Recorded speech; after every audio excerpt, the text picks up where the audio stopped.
Now, because of what's going on in the world today, it's not uncommon to see a lot of stores just marking down everything going on clearance just to get some sales into their store, into their coffers, and all that. And out here in Manila, it's already started happening about 3 years ago. Now, years ago, we would never see items from Star Wars or Marvel or Transformers or anything like that go on super low clearance. They'd probably go on 50% clearance after at least 6, 7 years upon their release. But 3 years ago, this whole trend of super clearance markdowns on certain highly sought after collectible figures and figures that never really get to sell or anything, or just your basic collectible market products for the adult collectors, the non kids collectors. They've started going on super low clearance, super discounts about 3 years ago. And it's been going on in a more severe way this year because of the pandemic. And instead of just being like 50% or 70% clearance, I've seen now a lot of figures going up to 90% clearance, which is actually very ridiculous, especially if you think that how expensive these figures used to cost and now they cost dirt cheap. I actually think, in the long run, these early clearances, these markdowns on collectible action figures are actually bad for the toy community. A lot of hobby shops now, after releasing figures about a month, 2 months later, they're already selling them on clearance. Well, normally in the Philippines, we'd see them go on clearance minimum 6 months, 6 to 8 months. But nowadays, yeah, probably because of the pandemic, everyone's going on clearance like almost like a couple months, a month or two after they've been released, which is so ridiculous in my opinion. Now, there are several reasons I think it's bad for the toy community. But before we go into that, I'd just like to mention like these case in point examples of figures. They didn't go on clearance after a month. Some of them went on clearance after 3 months. Some of them went on clearance after 11 months, some 10 months, and others 5 months. But let me just show you the price disparity from when they were first released. Now, Bone Crusher. Bone Crusher was last year's release, I believe, or at least in the Philippines. I don't know in some other parts of the world, but it's already gone down on clearance from Voyager class figures are selling for Studio Series are selling here in Manila for about $36. 36 $35. Now it's going for on clearance for about $18. And if the mall is having a extra markdown weekend sale, you could actually get this one for about $12. Bone Crusher, a Voyager class figure. And this one, it only made its way through the shelves of hobby shops at regular retail. It never got to Toy Kingdom or Toys R Us for the $37 price point. The first time it appeared, it was already completely marked down to about $12 to $18, which is ridiculous, right? The Beast, this entire wave of the Caliban wave, is now going for each figure is now selling for about $10, $14. Most Marvel Legends figures here in Manila, it doesn't retail for $20. It's a little pricier than the US. It retails for about $28 or $26, maybe $26 average. But it's already gone down to about $14, $13 a pop for each and every one of those figures in that wave. The same goes for the retro X-Men figures, like Iceman, where he belongs to, with Cyclops, Dazzler, and the Wolverine figure. They were originally selling, they were going for, I believe, about $26 each. That was regular retail. Hobby shops are selling them for $30. And just in the past couple of weeks, they've gone down to about $14. And these Star Wars figures right here, this Darth Vader, I know it sold for $30 when it first came out here. That's regular retail price. Same with the Boba Fett, the archive wave. This one last year went to as low as $6, went down to $10, and then as low as $6. I kid you not. That figure, which is selling for bonkers on eBay.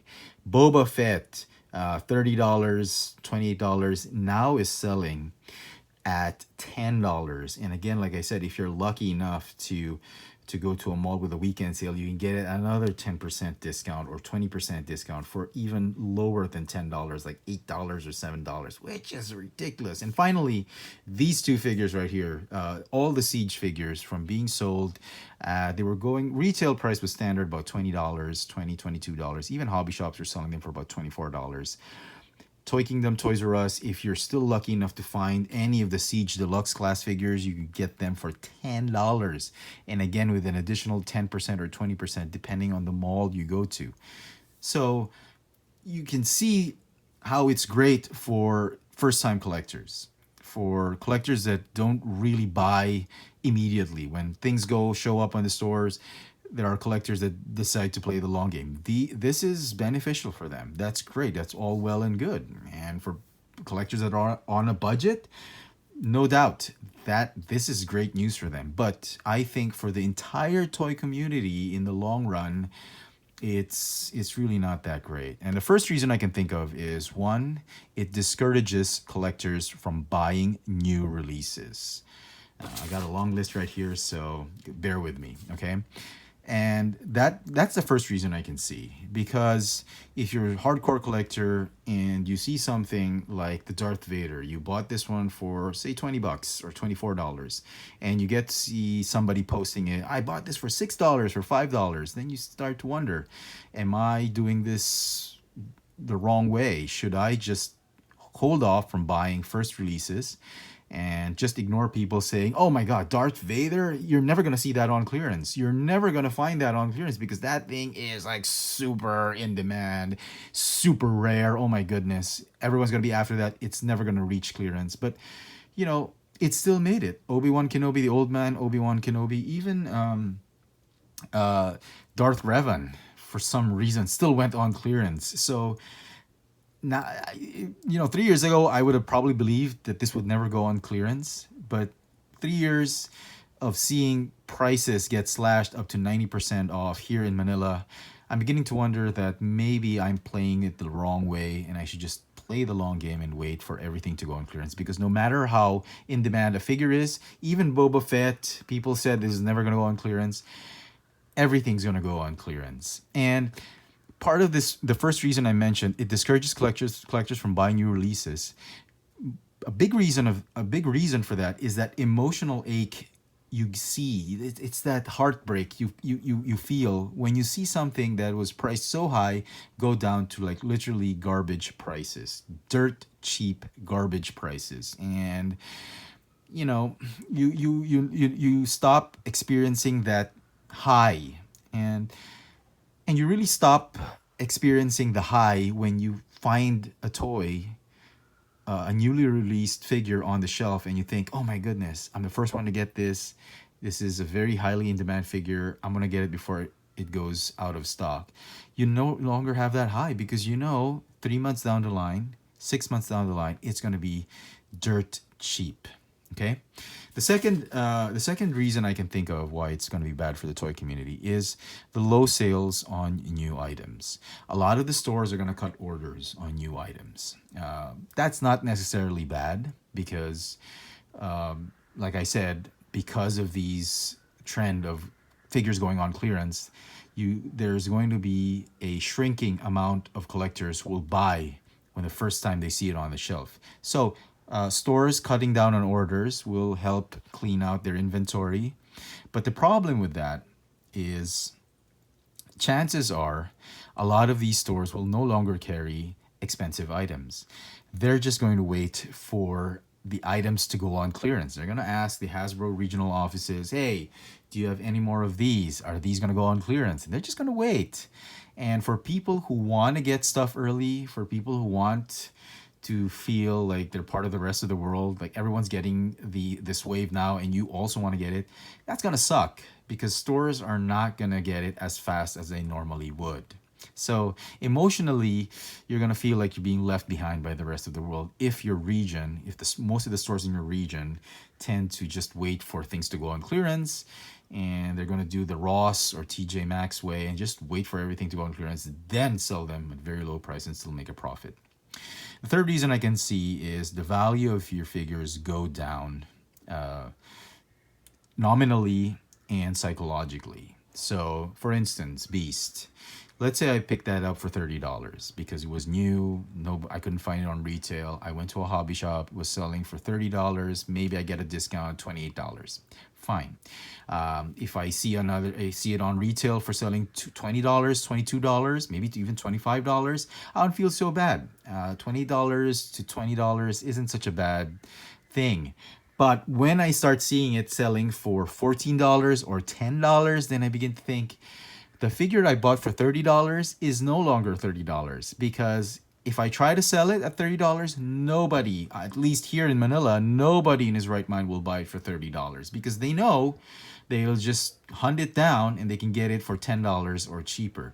So you begin to think psychologically, the value of your items, because a lot of them had already gone on clearance, people perceive it as a much lower nominally nominal value for the product, and therefore the collection has actually gone down in value instead of appreciating in value because there's now a lot of stocks being dumped at really really low prices.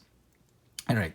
The fourth reason I can think of is because of this system of things going down on super clearance, it becomes a irresistible bait for hoarders and scalpers. And here in Manila, there are a lot of professional hoarders and scalpers that sell online, and they just camp out at certain malls for these things to go on clearance. They talk to the stock person, the ones in charge of putting it on the shelves.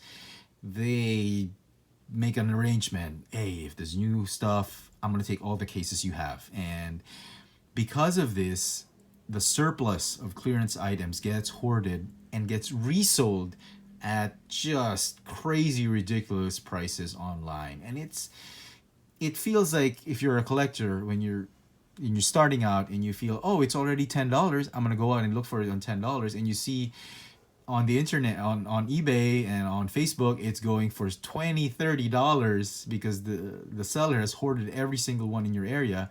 It just discourages you more because you feel you're never going to find, you get discouraged. Even if you go hunting, you're never going to find the super clearance items because a lot of the hoarders have already picked it out and hoarded them and now being scalped online. And it's just bad. I mean, scalping and hoarding, if you're fueling it, any type of promo or system that will fuel hoarding and scalping is just really not good for the community. And finally, my final thoughts on this is, can we really do anything about it? I mean, this is the way the world works. This is the economy. It's just supply and demand, and you can't blame a lot of retailers for just crashing their prices and just trying to get rid and move product out of their store. And in times where people don't have a lot of dispensable income, they're going to just bring the prices super low so that they could just make a sale. And you can't really blame people for doing that. What can we do as part of the toy community? I think the best thing we can do is, first of all, don't buy overpriced items. Don't feel that, if you feel that kind of desperation and hopelessness that you're never going to get a figure, don't. Always have hope, because no matter how rare a figure is or in demand, it's always going to go on clearance somewhere in the world. You're always going to find it. And based on experience, I've been toy hunting for the last 11 years, and you're always going to find that thing you're hunting for. It's the law of averages. And a lot of the times, you find it when you're not looking for it. So don't lose hope. Don't pay rape prices or scalper prices for something you really want. If you really want it, have the patience and the tenacity to go hunt a figure down. Don't believe people when they say, oh, you're never going to find this anymore in the store. You got to pay this kind of amount for it. No, just have faith and you're going to find it. Okay? That's one thing you can do. Second, if you see somebody hoarding stuff, don't support his store. I mean, if you know the stocks have been hoarded, take your money elsewhere or help each other by providing the proper intel on the stores you've gone to. You can take pictures and post them online, or share them with your friends. You don't even have to post them online. You can just share them in a private message and say, hey, there's a bunch of toys here that you're looking for. You might just want to rush down after work and you can just go get them. Help each other out by giving proper intel, okay? Not necessarily giving away the information to known scalpers and hoarders. Okay, and then third, I think the best thing to do is don't impulse buy. Find out what you really want in this hobby. And I think to me, I've always said that to a lot of my friends who are trying to get into the collecting and trying to get into a particular toy line, and they all get so wide-eyed when things go on clearance. $30 is now $20, $15, and all that. They all like, is it worth getting that? Is it worth getting that? Should I get two? Should I get three? Should I get? I mean, should be a fun hobby. It shouldn't be as stressful as that. So the best advice I can give is find out what you really want. Make sure you want it 100% and go get it. If you don't like it 100%, just pass, skip it. If you hate Boba Fett, for some reason you're not a big Boba Fett fan, I don't know, you're a Jar Jar Binks fan and you don't like the bounty hunters, you don't like anything Mandalorian or anything like that, this thing's telling you like, oh, it used to be $30, we're selling it off for $5. Would you like one or two? If you don't like it, pass on it. Leave it for somebody who really loves it 100%. Let's help each other make this hobby a very positive one. And at the end of the day, there's a lot of things you can't control in this hobby, and you just have to ride with it.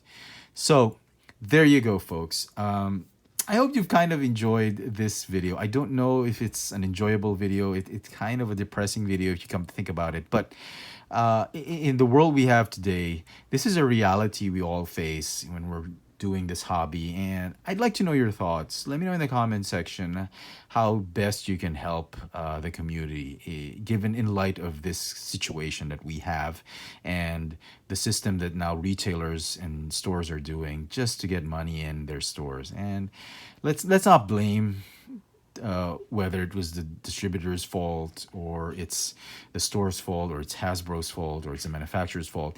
I think what I'd like from you guys is some suggestions and some share some thoughts and suggestions of what you do personally just to help you go through this pandemic, help you go through markdown clearance sales, and how you keep your collection just tight and keeping it 100%.